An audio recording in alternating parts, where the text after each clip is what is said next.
Bonjour, bonsoir. Pour ceux qui ne me connaissent pas, il est important de vous dire qui je suis. Mes convives, je suis Jean-Gilles Joseph. Je suis haïtien de naissance. Et qui dit haïtien de naissance, dit que je suis de naissance révolutionnaire.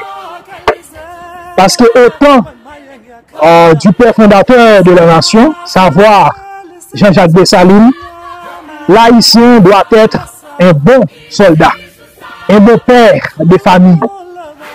Je pense que c'est évident. Et ainsi, vous savez généralement à qui vous avez affaire. Il est important de faire un bref rappel de mon parcours académique avant d'entrer en matière. Moi, je suis éducateur, j'ai étudié les sciences de l'éducation,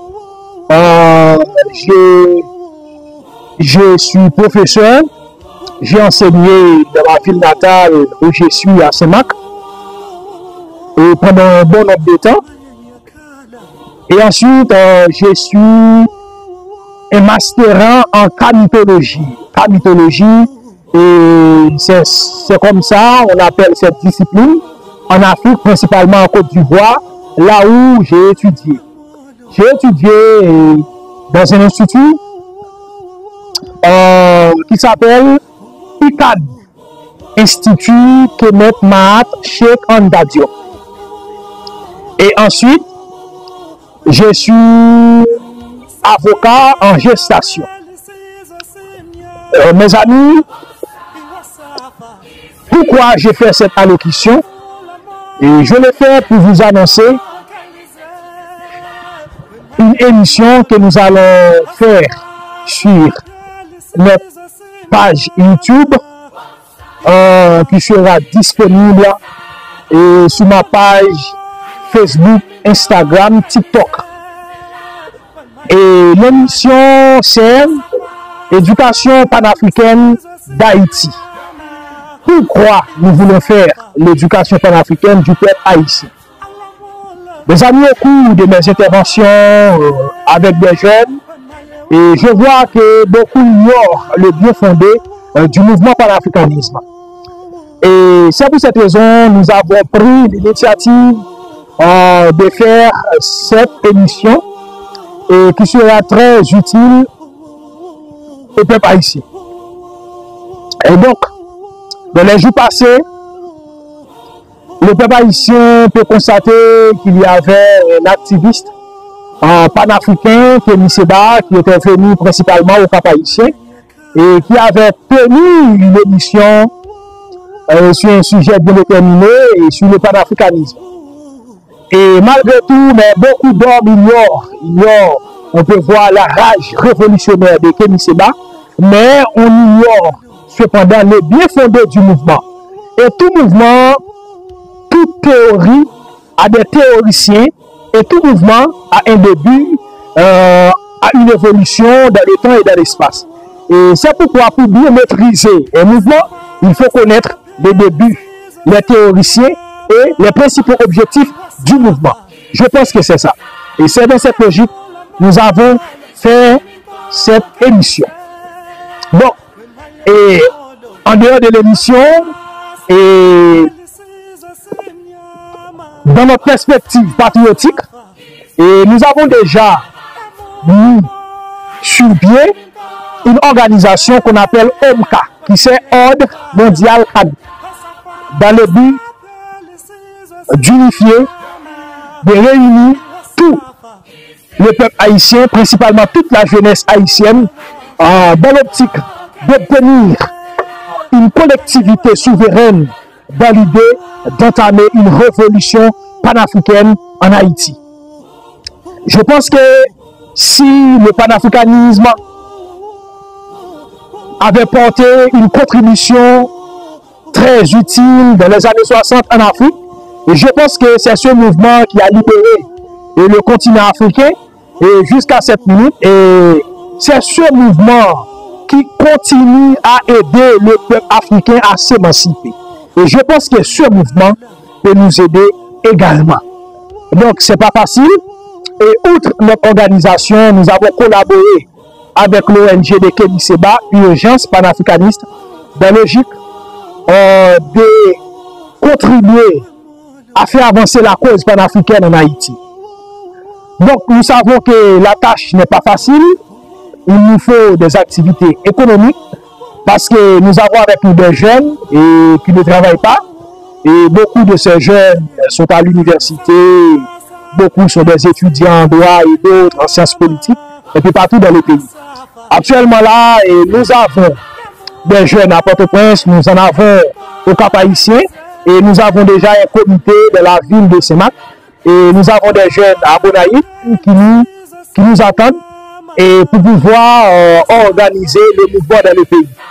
Mais je pense que ce mouvement ne peut se faire sans la contribution de notre diaspora.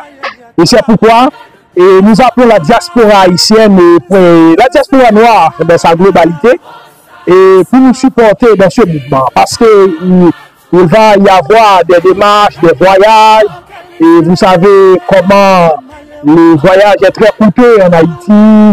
Et dans les jours passés, nous étions au Cap-Haïtien. Dans les jours à venir, nous allons à Port-au-Prince, nous allons au Bonaïve et nous allons un peu partout dans le pays. Et c'est pourquoi nous sollicitons l'aide de la diaspora. Nous voulons l'aide de nos mères, de nos pères vivant dans la diaspora et qui voulaient voir et qui aimeraient voir une Haïti émergée souveraine. Et c'est pour cette raison, vous qui souhaitez nous supporter et supporter le mouvement, vous pouvez le faire via notre compte PayPal et on peut le faire à travers notre email. Et vous allez voir l'email de la vidéo, c'est jean-gilles-joseph@gmail.com. Si vous voulez, parce que en Haïti, je sais que la diaspora a supporté beaucoup de mouvements et qui n'a rien apporté au peuple haïtien. Je pense que ce mouvement, on peut contribuer à faire avancer ce mouvement dans le pays parce que le mouvement peut aider à émanciper la nation. Je pense que votre contribution ne sera pas vaine.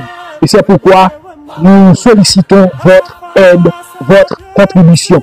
Même à $1, $2, dépendamment la quantité qui se trouve dans la diaspora, je pense que cette contribution sera très utile. Et très bientôt, vous allez voir où se passe votre contribution. Vous allez voir, tout cela se fait pour l'avancement, pour l'émancipation, pour la souveraineté du peuple haïtien. N'oubliez pas, le peuple haïtien est confronté à un problème d'impérialisme chronique. Et n'oubliez pas, nous avons des problèmes impérialistes depuis très longtemps. Depuis après la mort de Dessalines, nous avons des impérialismes qui dominent, qui pillent la nation haïtienne. Et pour le constater, nous avons connu la rage de l'impérialisme allemand. Et après, nous avons connu la rage de l'impérialisme français. Et ensuite, 1915 à nos jours, nous sommes en train de confronter à la menace de l'impérialisme américain qui menace notre souveraineté il y a très longtemps. Et je pense que nul n'est sans savoir que c'est l'ambassade américaine qui dicte la politique haïtienne. Nul n'est sans savoir, c'est CARICOM qui dicte la politique de la nation. N'oubliez pas, CARICOM a été fondé, mais pendant 50 ans, le CARICOM a exclu Haïti de la communauté de l'organisation CARICOM. Pourquoi? On dit que Haïti n'est pas le même peuple que les autres peuples de la Caraïbe. Parce que nous n'avons pas la même culture que ces autres peuples-là. Et c'est pourquoi nous étions exclus pendant 50 ans. Et après, même dans l'OEA et la première organisation panaméricaine, nous avons été exclus par Simon Bolivar, par l'impérialisme américain. Cela veut dire nous avons été rejetés dans le Conseil des Nations, dans les organisations panaméricaines en Amérique. Et c'est pourquoi, mes convives, mes compatriotes, mes haïtiens, nous voulons amplifier le mouvement panafricaniste de la nation. Nous voulons la contribution de tout le monde, les grands, les petits, les vieux. Nous voulons la contribution de tout le monde. Mes amis, faites tout ce que vous pouvez contribuer à l'avancement de ce mouvement. Il faut essayer avec ce mouvement qui a apporté tant de contributions utiles à la révolution africaine. Mes amis, nous vous attendons. Sans vous, nous ne pouvons pas réussir ce combat. Et c'est pourquoi nous vous attendons. Nous attendons votre soutien, votre aide, les Haïtiens. Et nous avons constaté, et nous avons fait la géopolitique mondiale. Nous avons vu comment, un peu partout sur le globe, comment l'homme haïtien est humilié, comment le président des États-Unis, Donald Trump, est en train d'humilier la nation, comment Donald Trump a dit dans les années passées que Haïti est un pays de merde. Et comment le président français Emmanuel Macron a dit que Haïti, principalement, les Haïtiens sont des cons. Cela veut dire nous sommes la risée de toutes les nations de l'humanité. Et qu'avons-nous fait? Qu'avons-nous fait?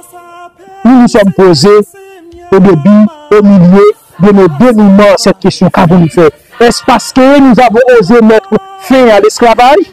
Je pense que c'est pour ça. Le président du Brésil, Lula, vient de dire, est-ce que c'est le prix de la fin de l'esclavage qu'Haïti est en train de payer actuellement? Pourquoi, mes amis, beaucoup de pays en Amérique s'émancipent? Mais pourquoi nous, on dit que nous sommes le pays le plus pauvre de l'Amérique? Pourquoi pas du monde? Nous sommes le pays le plus pauvre. Mais pourquoi? Cependant, nous sommes le pays le plus riche de l'humanité.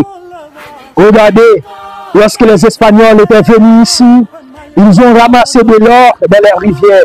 Regardez sous la domination française comment Haïti était le joyau de la France. Et nous avons constaté que Haïti regorge des ressources naturelles. Haïti, nous possédons de l'or, des diamants, de coltan, de gaz, tout. Et Haïti, au point de vue de l'agriculture, et Haïti peut faire tout. Nous avons des animaux, nous avons tout. Nous avons le soleil, source d'énergie. Nous avons tout. Mais pourquoi nous sommes le pays le plus pauvre? Parce que notre pauvreté a été instrumentalisée. Notre pauvreté a été programmée par l'impérialisme de l'Occident.